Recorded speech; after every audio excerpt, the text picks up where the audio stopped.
नमस्कार, स्वागत आप सभी का। आप देख रहे हैं यूपी विशेष। जौनपुर से पहली खबर है, जहां पर सांसद वीपी सिंह सरोज के प्राइवेट गनर की गुंडई देखने को मिली। सरे रहा सिपाही को थप्पड़ जड़ दिया। कोतवाली के सामने एक सिपाही को थप्पड़ जड़ दिया। ट्रैफिक में फंसी थी बीजेपी सांसद की गाड़ी। गनर को छोड़ाकर बीजेपी सांसद रवाना हो गए।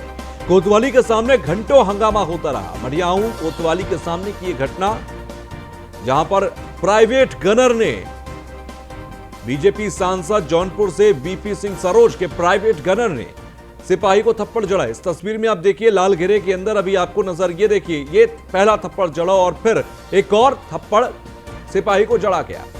वो सिपाही जो कि खाकी में मौजूद था, जो ड्यूटी पर था, ऑन ड्यूटी एक पुलिसकर्मी के ऊपर प्राइवेट गनर ने हाथ उठाया है। इसकी सजा काफी गंभीर है, ये काफी गंभीर ऑफेंस है। और ऐसे में सांसद महोदय ने यहां पर कोई भी आपत्ति जताने से बेहतर यह समझा कि वो प्राइवेट गनर को अपनी गाड़ी में बिठाकर वहां से लेकर रफू चक्कर हो गए। आपको बता दें कि वहां से चले गए सांसद महोदय, उन्होंने कोई भी आपत्ति दर्ज नहीं की। प्राइवेट गनर ने 2 थप्पड़ यहां पर खाकीधारी एक सिपाही को जड़े थे। कोतवाली मडियाहू के सामने की ही ये पूरी घटना है। तो एक कोतवाली के सामने पुलिसकर्मी पर थप्पड़ जड़ा प्राइवेट गनर ने। ये ट्रैफिक के अंदर गाड़ी फंसी हुई थी बीजेपी सांसद की, और उसी दौरान की यह तस्वीर हम आपको दिखा रहे हैं। कोतवाली के सामने घंटों हंगामा हुआ। तो मडियाहू कोतवाली के सामने की यह पूरी घटना बताई जा रही है। लाल घेरे में पुलिसकर्मी को एक प्राइवेट गनर थप्पड़ मारता हुआ दिखाई दे रहा है। तो यह पूरा मामला जौनपुर का है। सरे रहा सिपाही को थप्पड़ जड़ दिया गया। ट्रैफिक में फंसी बीजेपी सांसद की गाड़ी और उसके बाद प्राइवेट गनर ने पुलिसकर्मी को थप्पड़ जड़ा।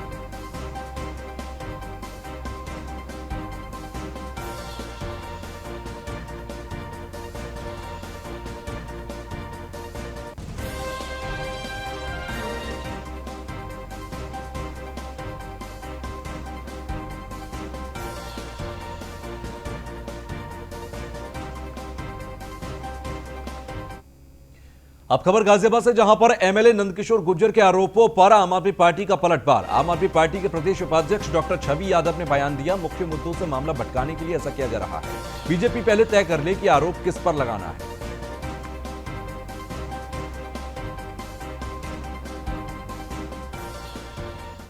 एक सेट पैटर्न है यहाँ के विधायकों का, भाजपा के सांसद का, कि कहीं कोई भी घटना घटित हो जाए उत्तर प्रदेश के किसी भी शहर में, किसी भी गांव में, किसी भी कस्बे में, वो इनको कहीं ना कहीं अंतर्राष्ट्रीय साजिश नज़र आने लगी है।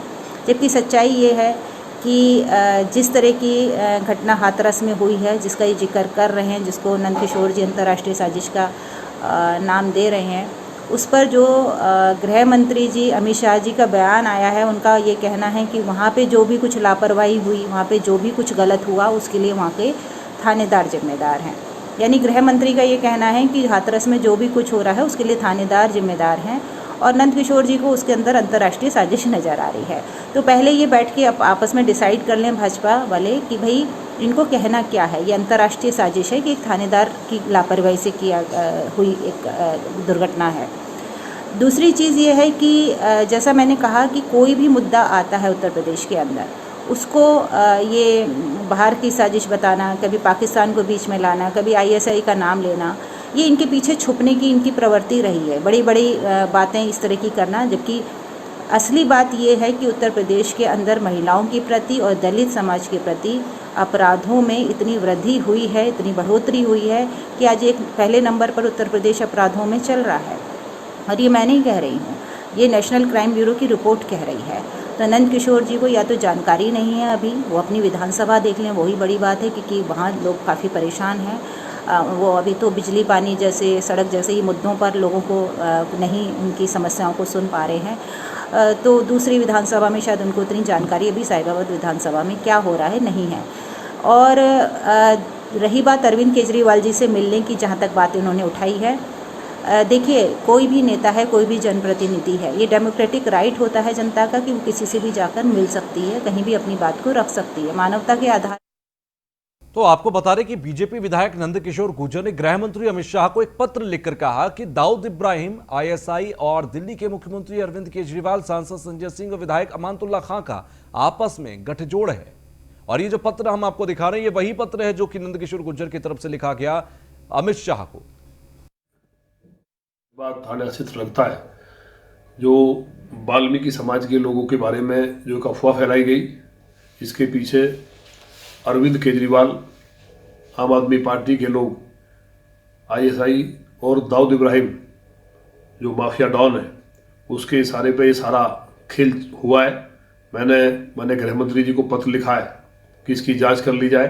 मैंने पहले भी पत्र लिखा था और पत्र लिखने के बाद मुझे इस्लामाबाद से धमकी आई थी और उन्होंने धमकी में जो कहा था और रिकॉर्डिंग भी है डी कंपनी की। तो इस पूरे प्रकरण की जांच की जाए जातीय दंगों में धकेलने के लिए। गढ़ा में जो साहिबाबाद थाना क्षेत्र लगता है जो वाल्मीकि समाज के लोगों के बारे में जो एक अफवाह फैलाई गई, इसके पीछे अरविंद केजरीवाल, आम आदमी पार्टी के लोग, आईएसआई और दाऊद इब्राहिम जो माफिया डॉन है, उसके इशारे पे ये सारा खेल हुआ है।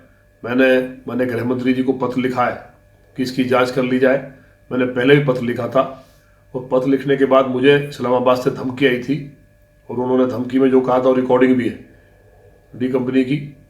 तो इस पूरे प्रकरण की जांच की जाए जातीय दंगों में धकेलने के लिए। गढ़ा में जो साहिबाबाद थाना क्षेत्र लगता है जो वाल्मीकि समाज के लोगों के बारे में जो एक अफवाह फैलाई गई, इसके पीछे अरविंद केजरीवाल, आम आदमी पार्टी के लोग। खबर गाजियाबाद से, जहां पर धर्म परिवर्तन कराने का मामला सामने आया। मोंटू वाल्मीकि नाम के युवक ने दर्ज कराया है केस। धर्मांतरण की झूठी अफवाह फैलाकर माहौल बिगाड़ने की कोशिश पर एफआईआर दर्ज हुई है। सारे कागज और अधूरे कागजातों के आधार पर फैलाई गई अफवाह। पुलिस ने युवक की तहरीर पर यह पूरा केस दर्ज किया है। थाना साहिबाबाद के अंदर यह मुकदमा दर्ज हुआ।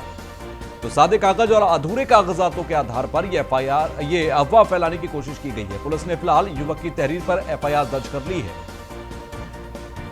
थाना साहिबाबाद में यह मुकदमा दर्ज हुआ। धर्मांतरण का पूरा यह मामला निकलकर सामने आया है। गाजियाबाद में धर्म परिवर्तन कराने का यह पूरा मामला है, जिसमें मोंटू वाल्मीकि नाम के युवक ने केस दर्ज कराया है।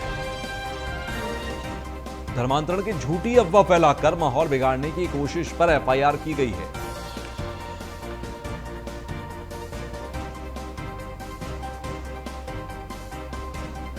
तो पुलिस ने युवक की तहरीर पर केस दर्ज कर लिया है और थाना साहिबाबाद के अंदर यह मुकदमा दर्ज हुआ।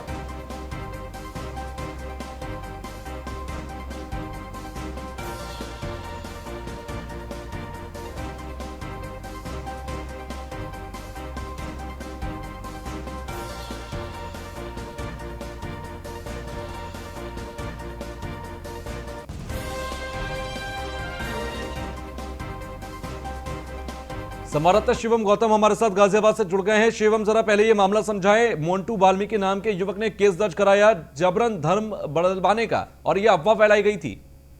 देखिए, जिस तरीके से कल साहिबाबाद थाना क्षेत्र का पूरा मामला बताया जा रहा था, करीब 50 परिवार के 250 लोगों ने जिस तरीके से धर्मांतरण करवाया गया था, उसके बाद कहीं ना कहीं आला अधिकारियों में हड़कंप मचा था और राजनीति भी गर्म हुई थी। इसके बाद डीएम एसएसपी मौके पर पहुंचे थे और एडीएम सिटी और एसपी सिटी की इस्लामिक जांच कमेटी का गठन किया गया था। इसके बाद कल देर रात एडीएम सिटी ने जांच सौंपी कि कई जो ऐसे नॉमिनेशन पत्र हैं और साथ ही जो सर्टिफिकेट इस धर्मांतरण में दिए गए हैं वो कहीं ना कहीं फर्जी साबित हैं, जिनमें नाम गलत है और एड्रेस गलत है। इसके बाद आज वहीं के लोकल निवासी मोनू नाम के युवक ने साहिबाबाद थाने में एक तहरीर दी, जिसके आधार पर कई युवकों पर अफवाह फैलाने का मुकदमा दर्ज किया गया। क्योंकि जिस तरीके से कल राजनीति गर्म हुई थी, कल खुद लोनी के विधायक ने गृह मंत्री को पत्र भी लिखा था और इसमें पूरी साजिश दिल्ली के मुख्यमंत्री और आप सांसद संजय सिंह की भूमिका पर सवाल भी उठाए थे, साथ ही गिरफ्तारी करने के भी संबंध में बात कही गई थी। जी ठीक है, चलिए, बहुत बहुत शुक्रिया हमसे जुड़ने के लिए।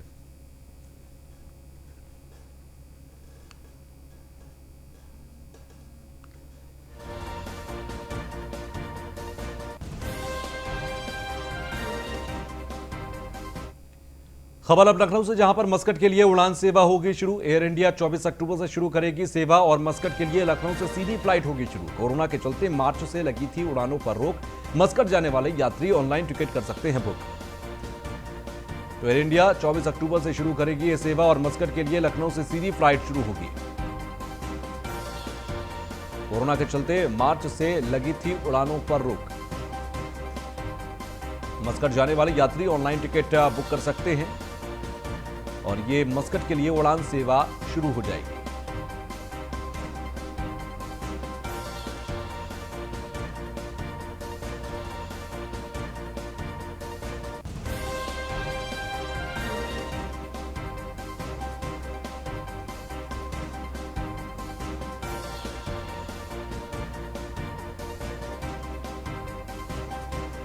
संवाददाता नीलेश हमारे साथ जुड़ गए हैं। नीलेश, उड़ान सेवा शुरू होगी मस्कट के लिए, एयर इंडिया 24 अक्टूबर से शुरू करेगी, जरा जानकारी दें किस तरह की व्यवस्थाएं रहेंगी। देखिए तो सर, बिल्कुल आपको बता दूं कि कोरोना काल के देखते हुए करीब 6 महीने का 7 महीने का लंबा समय काल गुजरा है, जिस दौरान मस्कट के लिए जितनी भी उड़ानें लखनऊ से भरी जाती थी वो पूरी तरीके से बंद थी। एक बार फिर से लखनऊ वासियों के लिए एक अच्छी खबर है कि 24 तारीख से ये उड़ानें शुरू की जाएंगी। हालांकि जो कोविड-19 की गाइडलाइन है उसका पूरी तरीके से पालन करना होगा। जो भी यात्री यात्रा करेगा उसको सबसे पहले तो अपना कोविड टेस्ट कराना पड़ेगा। उसके बाद जो कोरोना की गाइडलाइन है, मास्क लगाना है और सोशल डिस्टेंसिंग का पालन करना है। उसके अलावा ऑनलाइन टिकट बुक किया जाएगा।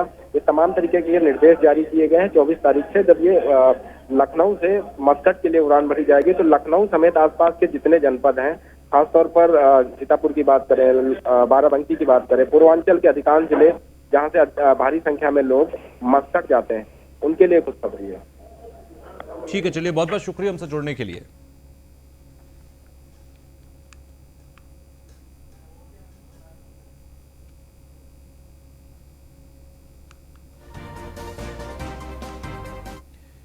तो वहीं बिहार में जनसभा करेंगी बसपा सुप्रीमो मायावती। बिहार के रोहतास और कैमूर जिले के अंदर चुनावी सभा रहेगी। गठबंधन के प्रत्याशियों के समर्थन में मांगेंगी वोट।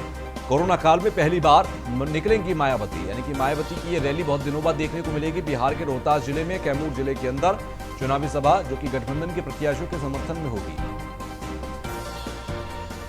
तो बिहार में भी गरजेंगी अब मायावती और कोरोना काल में पहली बार की रैली दिखाई देगी और बोलती नजर आएंगी।